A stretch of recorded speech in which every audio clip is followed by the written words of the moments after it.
তুমি লিটন দাস কার মারছিলে? তুমি যাও আর ডাব্বা মারো, যাও আর ডাব্বা মারো। আচ্ছা শান্ত, তুই কি খেলা দিয়ে খালি? বাংলাদেশের মানুষ আমাদের উপরে যে খেপা খেপেছে, তাতে তো আমরা বাংলাদেশে মনে হয় ফিরে যেতে পারবার না। তুমি তো মুরব্বী মানুষ, মেলা দিন ধরে খেলো, তুমি তো উল্টোই ফেলি চাও। শোন শান্ত, অনেক গুরুত্বপূর্ণ ম্যাচ কিন্তু আমি জিতে হয়েছি, বাংলাদেশের হয়ে খেলেছি। বাংলাদেশে আমার কিন্তু অবদান অনেক, আমি যেভাবে কিন্তু কাইটে পার হয়ে দেওয়া। সাকিব, তুমি তো বিশ্ব সেরা অলরাউন্ডার সারা বাংলাদেশের, তো এবার তুমি বিশ্বকাপে কি করলে?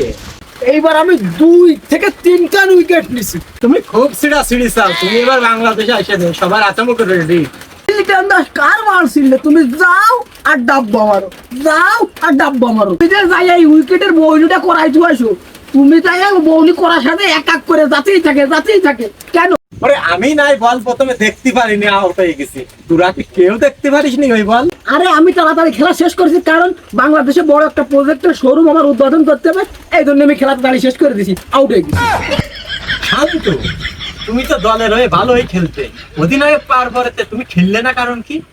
আমরা যতই ভালো খেলি না কেন, ওই আম্পায়ার আর ওই আইসিসি আমাকে জীবনেও ফাইনাল খেলায় উঠতে দেবে না। তারাও তো আমরা কম চেষ্টা করিনি, আর ওই দিনকে আমার কি করে তোরা কিভাবে কি ডিসিশন নিলি? বাংলাদেশে তো যার কায়দা নেই, এভাবে কোনো পথ দিয়ে কোনে গাফান দিয়ে তো বাড়ি যাতে হবে। বহু ছেলে মেয়ে আবার ওই পাশে ওয়েট করতেছে, এভাবে যাতে হবে আমাকে। আমি তো আগের থেকে বুরকা কিনে রেডি করে রেখে দিছি।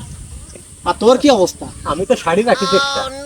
আর তুই কি রাখিস? আমি আর কি করবো, কন্যা উড়ি দিয়ে যাবানি। আর আমার কাছে একটা মাছ আছে, ওই দিয়েই চলে যাবো। তাহলে চল, একটা ব্যবস্থা হয়ে যাবে।